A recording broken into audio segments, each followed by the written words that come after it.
So hi, my name is Bryan. About 15 years ago, was an unbeliever, and I didn't actually have anybody introduce me to Jesus. I didn't have a Bible, I didn't go to a church, and I went into my room one day, I got on my knees, and I just asked a Jesus I didn't know if he would take me.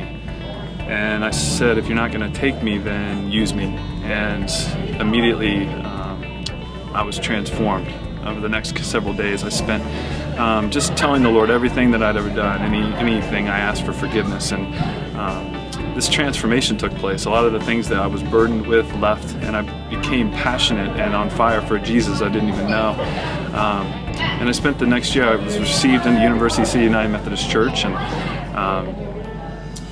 after a year of just going through disciple and reading God's Word, I was sitting in church one morning and my little girl was dancing, and we were going to both services at the time, and everything got really quiet.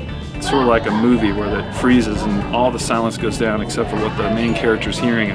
And I heard a voice say, "Do you want to know what it's really about?" And I turned around and kind of looked for somebody talking to me. There was nobody there. And then I heard it again, "Do you want to know what it's really about?" And I said, "Yes, Lord." He said, "It's not about you."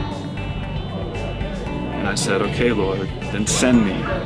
And a couple years later, he told me that you should make a movie, you should write a movie for the Lord. So I brought the idea to this church. I went before the church council, and at the end of presenting to the church council, they asked for a vote of hands of who wanted to partner with me to do this movie, and every single hand went up, and I was told it was the first time in the history of church council that had happened. And this church and myself, we made a movie, tiny little movie with all church folk as actors and crew, and God took that tiny little movie made for very little money, and he blessed it, and he sent it to all four corners of the world on DVD and movie theaters and satellite cable.